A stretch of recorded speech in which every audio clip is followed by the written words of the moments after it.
ರೇವಣ್ಣವರು ಒಂದು ಸ್ಟೇಟ್ಮೆಂಟ್ ಕೊಟ್ಟಿದ್ದಾರೆ.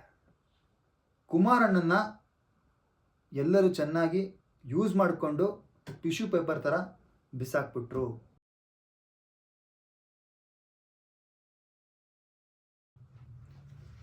ಹಾಯ್, ಎಲ್ರಿಗೂ ನಮಸ್ಕಾರ ಸ್ನೇಹಿತರೆ. ನಾನು ಸೂರ್ಯ ಮಾತಾಡ್ತಾ ಇದ್ದೀನಿ. ನನ್ನ ವಿಲೋಚನಾ ಎಂಟರ್ಟೈನ್ಮೆಂಟ್ ಯೂಟ್ಯೂಬ್ ಚಾನಲ್ಗೆ ಎಲ್ರಿಗೂ ವೆಲ್ಕಮ್. ನಾನು ಮಾಡೋ ಕಂಟೆಂಟ್ ನಿಮ್ಗೆ ಇಷ್ಟ ಆದರೆ ಲೈಕ್ ಮಾಡಿ, ಶೇರ್ ಮಾಡಿ, ಹಾಗೆ ನಿಮ್ಮ ಅನಿಸಿಕೆ ಅಭಿಪ್ರಾಯನ ಕಮೆಂಟ್ ಮುಖಾಂತರ ತಿಳಿಸಿ ಸ್ನೇಹಿತರೆ. ಹಾಗೆ ವಿಲೋಚನಾ ಎಂಟರ್ಟೈನ್ಮೆಂಟ್ ಯೂಟ್ಯೂಬ್ ಚಾನಲ್ನ ಯಾರೋ ಸಬ್ಸ್ಕ್ರೈಬ್ ಮಾಡ್ಕೊಂಡಿಲ್ಲ, ಆದಷ್ಟು ಬೇಗ ಸಬ್ಸ್ಕ್ರೈಬ್ ಮಾಡ್ಕೊಳ್ಳಿ. ನಿಮ್ಮ ಪ್ರೀತಿ, ವಿಶ್ವಾಸ, ಹಾರೈಕೆ ಸದಾಕಾಲ ನನ್ನ ಮೇಲೂ ಹಾಗೂ ನನ್ನ ವಿಲೋಚನಾ ಎಂಟರ್ಟೈನ್ಮೆಂಟ್ ಯೂಟ್ಯೂಬ್ ಚಾನಲ್ ಮೇಲೆ ಇರಲಿ ಅಂತ ಕೇಳ್ಕೊಳ್ತಾ ಇದ್ದೀನಿ. ಕುಮಾರಸ್ವಾಮಿ ಅವರ ತಮ್ಮ ಅಂದರೆ ರೇವಣ್ಣವರು ಒಂದು ಸ್ಟೇಟ್ಮೆಂಟ್ ಕೊಟ್ಟಿದ್ದಾರೆ. ಕುಮಾರಣ್ಣನ ಎಲ್ಲರೂ ಚೆನ್ನಾಗಿ ಯೂಸ್ ಮಾಡಿಕೊಂಡು ಟಿಶ್ಯೂ ಪೇಪರ್ ಥರ ಬಿಸಾಕ್ಬಿಟ್ರು ಅಂತ ಒಂದು ಸ್ಟೇಟ್ಮೆಂಟ್ ಕೊಟ್ಟಿದ್ದಾರೆ.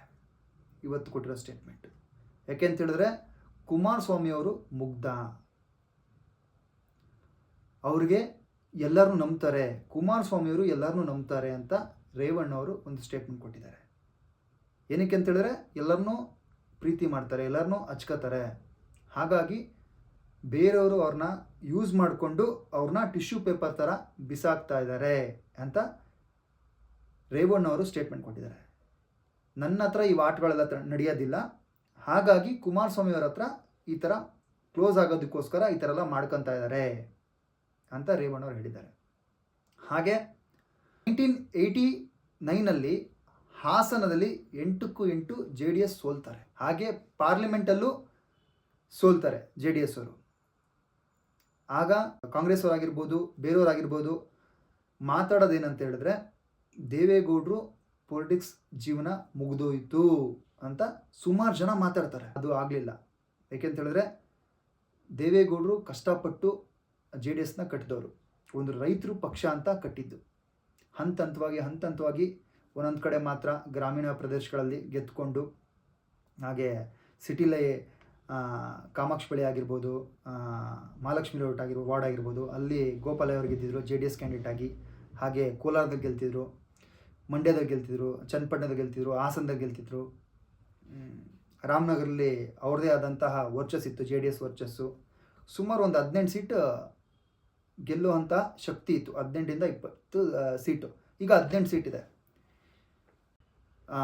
CP ಯೋಗೇಶ್ವರ್ ಅವರು ಒಂದು ಸ್ಟೇಟ್ಮೆಂಟ್ ಕೊಡ್ತಾರೆ. ಕಾಂಗ್ರೆಸ್ ಅವರು ನನಗೆ ಒಂದು ಟಾಸ್ಕ್ ಕೊಟ್ಟು JDSನ 18 ಶಾಸಕರನ್ನು ಕಾಂಗ್ರೆಸ್ಗೆ ಕರ್ಕೊಂಬಂದ್ಬಿಡಿ ಅಂತ ಒಂದೇ ಒಂದು ಮಾತು ಹೇಳಿದ್ರೆ ಸಾಕು, ನಾನು ಒಂದೇ ಒಂದು ತಿಂಗಳಲ್ಲಿ ಅವ್ರನ್ನ ಕರ್ಕೊಬರ್ತೀನಿ, ಪಕ್ಷಕ್ಕೆ ಕರ್ಕೊಬರ್ತೀನಿ, ಸೇರಿಸ್ತೀನಿ, JDS ಪಕ್ಷನ ಮುಗಿಸ್ತೀನಿ ಅಂತ ಒಂದು ಸ್ಟೇಟ್ಮೆಂಟ್ ಕೊಟ್ಟಿದ್ದಾರೆ. ಇದು ಎಷ್ಟು ಸರಿ? ಜಮೀರ್ ಅಹಮದ್ ಅವರು JDSಯಿಂದನೇ ಹೋಗಿದ್ದು, ಇವಾಗಿರುವಂತಹ ಬಾಲಕೃಷ್ಣ ಅವರು JDSಯಿಂದನೇ ಹೋಗಿದ್ದು. ಹಾಗೆ ಸುಮಾರು ಜನ JDSಯಿಂದ ಹೋಗಿ ಬೇರೆ ಪಕ್ಷದಲ್ಲಿದ್ದಾರೆ. ಯೋಗೇಶ್ವರು ಕೊಟ್ಟಿದ್ದ ಸ್ಟೇಟ್ಮೆಂಟು ಸರಿನಾ? ಹಾಗೆ ಅದ್ರ ವಿರುದ್ಧವಾಗಿ ನಿಖಿಲ್ ಅಂದರೆ ಕುಮಾರಸ್ವಾಮಿ ಅವರ ಪುತ್ರ ಒಂದು ಸ್ಟೇಟ್ಮೆಂಟ್ ಕೊಟ್ಟಿದ್ದಾರೆ. ಏನಂತ ಹೇಳಿದ್ರೆ, ಗೆದ್ದಿದ್ದೀರಾ, ತುಂಬ ದರ್ಪದಿಂದ ಮಾತಾಡ್ತಾ ಇರಾ, ದುರಹಂಕಾರದಿಂದ ಮಾತಾಡ್ತಾ ಇರಾ ಅಂತ ಒಂದು ಸ್ಟೇಟ್ಮೆಂಟ್ ಕೊಟ್ಟಿದ್ದಾರೆ. ಗೆದ್ದಿ ಬೀಗ್ತಾ ಇರಾ, ಹಾಗಾಗಿ ಇದು ನೀವು ಮಾತಾಡ್ತಿರೋ ಮಾತಲ್ಲ, ನಿಮ್ಮ ಗೆಲುವಿನ ಅಹಂಕಾರದ ಮಾತು ಅಂತ ನಿಖಿಲ್ ಕುಮಾರಸ್ವಾಮಿಯವರು ಸ್ಟೇಟ್ಮೆಂಟ್ ಕೊಟ್ಟಿದ್ದಾರೆ.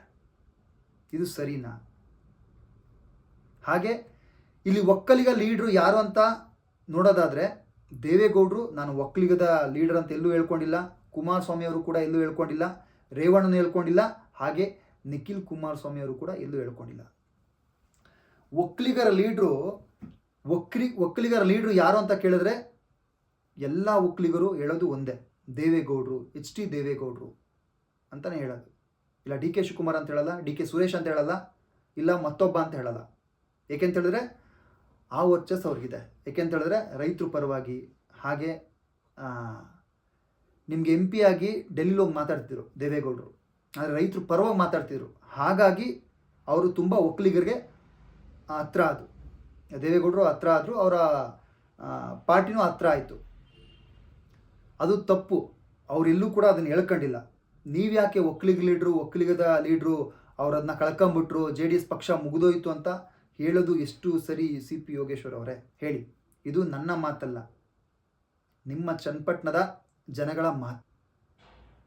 ಹಾಗೆ ಕೆಲವು ಜನ ಹೇಳೋ ಪ್ರಕಾರ ನಿಖಿಲ್ ಕುಮಾರಸ್ವಾಮಿ ಅವರ ಸೋಲು ಏನಕ್ಕೆ ಕಾರಣ ಆಯಿತು ಅಂತ ಹೇಳಿದ್ರೆ, ಈಗ ಮಂಡ್ಯದಲ್ಲಿ MP ಎಲೆಕ್ಷನಲ್ಲಿ ನಿಂತರು, ಸುಮಲತಾ ಅವ್ರ ವಿರುದ್ಧ ನಿಂತರು, MP ಎಲೆಕ್ಷನಲ್ಲಿ ಸೋತ ಮೇಲೂ ಕೂಡ ನಿಖಿಲ್ ಕುಮಾರಸ್ವಾಮಿ ಅವರು ಅಲ್ಲೇ ಇರಬೇಕಾಗಿತ್ತು, ಎಲ್ಲಿ ಮಂಡ್ಯದಲ್ಲೇ ಇರಬೇಕಾಗಿತ್ತು, ಮಂಡ್ಯದಲ್ಲೇ ಕೆಲಸಗಳು ಮಾಡಬೇಕಾಗಿತ್ತು, ಜನಗಳ ಸೇವೆ ಮಾಡಬೇಕಾಗಿತ್ತು ಅಂತ ಒಂದು ಕಾರಣ ಹೇಳ್ತಾರೆ.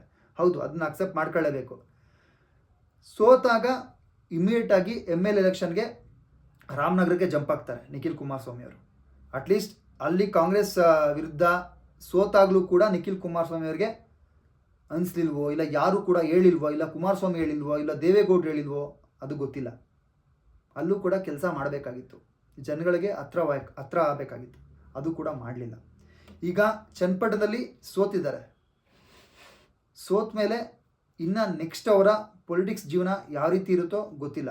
ಸುಮಾರು ಜನ ಹೇಳ್ತಾರೆ ಮಾಗಡಿಲಿ ನಿಂತ್ಕೊತಾರೆ ಅಂತ, ಅದೆಲ್ಲ ಆಗದಿರೋ ಕೆಲಸ ಸ್ನೇಹಿತರೆ. ಯಾಕೆಂತ ಹೇಳಿದ್ರೆ ಚನ್ನಪಟ್ಟಣದಲ್ಲಿ ಸೋತಿದ್ದಾರೆ, ಜನಗಳಿಗೆ ಹತ್ರ ಆಗಬೇಕು, ಚನ್ನಪಟ್ಟಣದ ಜನಗಳಿಗೆ ಹತ್ರ ಆಗಬೇಕು ಅಂದರೆ ಚನ್ನಪಟ್ಟಣದಲ್ಲೇ ಅವರು ಕೆಲಸ ಮಾಡಬೇಕು. ಹಾಗೆ ಜನಗಳನ್ನ ಆಗು ಹೋಗುಗಳನ್ನ ನೋಡ್ಕೋಬೇಕು, ಜನಗಳಿಗೆ ಏನೇನು ತೊಂದರೆ ಇದೆ ಅಂತ ಕೇಳಿ ತಿಳ್ಕೋಬೇಕು, ಅದನ್ನು ಸರಿಪಡಿಸ್ಬೇಕು. ನಿಖಿಲ್ ಕುಮಾರಸ್ವಾಮಿ ಅವರಿಗೆ ಜನಗಳೇ ಹತ್ರ ಆಗೋ ರೀತಿ ಅವ್ರು ನೋಡ್ಕೊಬೇಕು. ಆದರೆ ಮಾತ್ರ ನಿಖಿಲ್ ಕುಮಾರಸ್ವಾಮಿ ಅವರಿಗೆ ಚನ್ನಪಟ್ಟಣದಲ್ಲಿ ನೆಕ್ಸ್ಟು MLA ಎಲೆಕ್ಷನಲ್ಲಿ ಭವಿಷ್ಯ ಇದೆ ಅಂತ ಹೇಳ್ಬೋದು. ಯಾಕೆಂದರೆ ನಿಮ್ಗೆ ಸೋತಾಗ ಎಲ್ಲೂ ಕೂಡ ಹೋಗ್ಬಾರ್ದು ಸ್ನೇಹಿತರೆ, ಎಲ್ಲಿ ಸೋತಿರ್ತೀವೋ ಅಲ್ಲೇ ಗೆಲುವನ್ನು ಹುಡುಕಬೇಕು.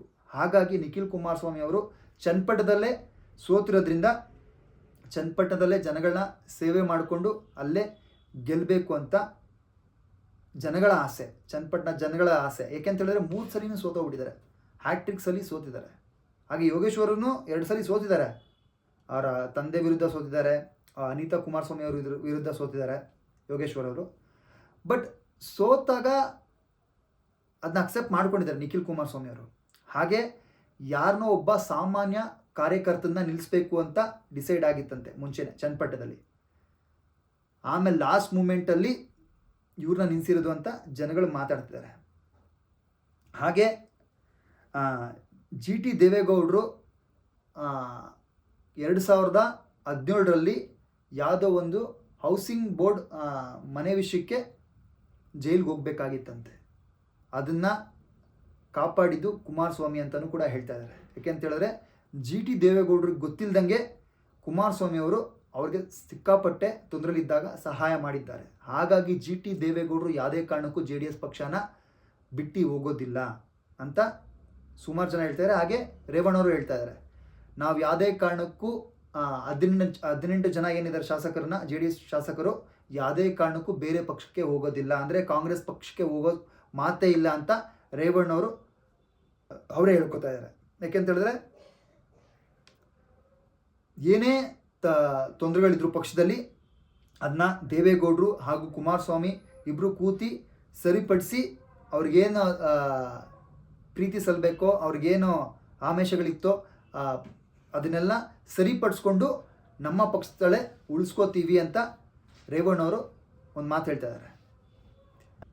ನನ್ನ ಮಗನಿಗೆ ಸ್ಥಾನ ಸಿಗಬೇಕು ಅಂತ ಯಡಿಯೂರಪ್ಪ ಅವರು ತನ್ನ ಮಗನಿಗೆ ಸ್ಥಾನ ಸಿಗೋಕ್ಕೋಸ್ಕರ ಬೇರೆ ಎಲ್ಲೂ ಕಾನ್ಸಂಟ್ರೇಷನ್ ಮಾಡ್ತಿಲ್ಲ, ಪಕ್ಷದ ಬಗ್ಗೆ ತಲೆ ಕೆಡಿಸ್ಕೊತಾ ಇಲ್ಲ, ತನ್ನ ಮಗನ ಭವಿಷ್ಯದ ಬಗ್ಗೆ ಮಾತ್ರ ಯಡಿಯೂರಪ್ಪ ಅವರು ಯೋಚನೆ ಮಾಡ್ತಾ ಇದ್ದಾರೆ ಅಂತ CP ಯೋಗೇಶ್ವರ್ ಅವರು ಮಾತು ಹೇಳ್ತಾರೆ. ಹಾಗೆ ಕುಮಾರಸ್ವಾಮಿಯೂ ಅಷ್ಟೇ ತನ್ನ ಮಗನ ಗೆಲುವಿಗೋಸ್ಕರ ಏನು ಮಾಡೋಕ್ಕೂ ರೆಡಿ ಅಂತ ಕುಮಾರಸ್ವಾಮಿ ಅವರು ಏನು ಮಾಡೋದಕ್ಕೂ ರೆಡಿ ಅಂತ ಹೇಳ್ತಾ ಇದ್ದಾರೆ. ಇದು ಸರಿನಾ?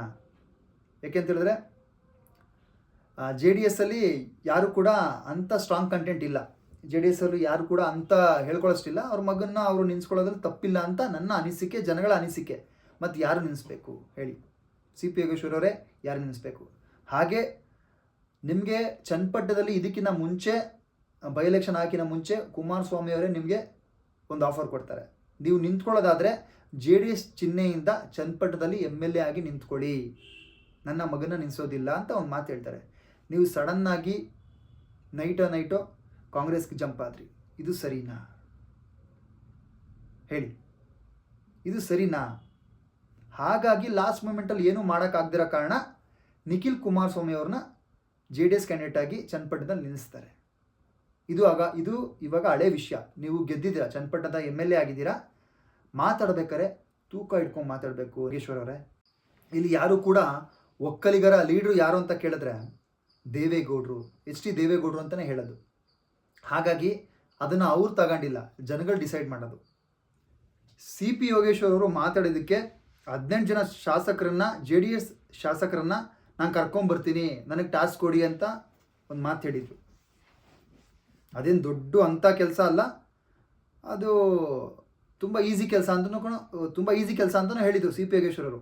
ಅದೇ ರೀತಿ JDS ಲೀಡರ್ ಸಾರಾ ಮಹೇಶ್ ಅವರು ಅವ್ರಿಗೆ ಒಂದು ಟಾಂಗ್ ಕೊಟ್ಟಿದ್ದಾರೆ. ಏನಂತ ಹೇಳಿದ್ರೆ, ನಿಮ್ಮ ಕಾಂಗ್ರೆಸ್ಸಲ್ಲಿರುವಂತಹ 35 ಜನ MLAಗಳು ಏನಿದ್ದಾರೆ ಅವ್ರನ್ನ ಫಸ್ಟು ಗಟ್ಟಿಯಾಗಿ ಅಲ್ಲೇ ಉಳಿಸ್ಕೊಳ್ಳೋದಕ್ಕೆ ಪ್ರಯತ್ನ ಪಡ್ಕೊಳ್ಳಿ. ಯಾಕೆ ಅಂತ ಹೇಳಿದ್ರೆ ನಿಮಗೇನೆ ಕಾಂಗ್ರೆಸ್ ಒಳಗಡೆನೆ ಅಸಮಾಧಾನ ಇದೆ, ಅವ್ರು ಆಚೆ ಬಂದ್ಬಿಟ್ಟವರು, ಅವ್ರನ್ನ ಫಸ್ಟ್ ಹುಷಾರಾಗಿ ನೋಡ್ಕೊಳ್ಳಿ ಅಂತ ಸಾರಾ ಮಹೇಶ್ ಅವರು ಒಂದು ಮಾತು ಹೇಳಿದ್ದಾರೆ. JDS ನಾಯಕ ಸಾರಾ ಮಹೇಶ್ ಅವರು ಒಂದು ಮಾತು ಹೇಳಿದ್ದಾರೆ. CP ಯೋಗೇಶ್ವರ್ ಅವ್ರಿಗೆ ಇದು ಕೊಟ್ಟಿರುವಂತಹ ಟಾಂಗು. ಗೆದ್ದಿದ್ದೀರಾ, ಚನ್ನಪಟ್ಟಣದ ಜನತೆಗೆ ಹತ್ತಿರವಾಗಿದ್ದೀರಾ. ಹಾಗೆ ಕೆಲಸ ಮಾಡಿ, ಕೈ ಕಟ್ಟಿ ಕೂತ್ಕೊಬೇಡಿ, ದಯವಿಟ್ಟು ಕೆಲಸ ಮಾಡಿ, ಚನ್ನಪಟ್ಟಣದಲ್ಲಿ ಕೆಲಸ ಮಾಡಿ. ಹಾಗೆ ಚನ್ನಪಟ್ಟಣದ ಜನತೆಗೆ ಒಳ್ಳೇದು ಮಾಡಿ ಅಂತ ಹೇಳ್ತಾ ನನ್ನ ಮಾತನ್ನ ಮುಗಿಸ್ತಾ ಇದ್ದೀನಿ. ಹಾಗೆ ನನ್ನ ವಿಲೋಚನಾ ಎಂಟರ್ಟೈನ್ಮೆಂಟ್ ಯೂಟ್ಯೂಬ್ ಚಾನಲ್ನ ಯಾರ ಸಬ್ಸ್ಕ್ರೈಬ್ ಆಗಿಲ್ಲ ಆದಷ್ಟು ಬೇಗ ಸಬ್ಸ್ಕ್ರೈಬ್ ಮಾಡ್ಕೊಳ್ಳಿ. ನಿಮ್ಮ ಪ್ರೀತಿ ವಿಶ್ವಾಸ ಹಾರೈಕೆ ಸದಾಕಾಲ ನನ್ನ ಮೇಲೂ ಹಾಗೂ ನನ್ನ ವಿಲೋಚನಾ ಎಂಟರ್ಟೈನ್ಮೆಂಟ್ ಯೂಟ್ಯೂಬ್ ಚಾನಲ್ ಮೇಲೆ ಇರಲಿ ಅಂತ ಕೇಳ್ಕೊಳ್ತಾ ಇದ್ದೀನಿ. ಥ್ಯಾಂಕ್ ಯು ಸ್ನೇಹಿತರೆ, ಬಾಯ್.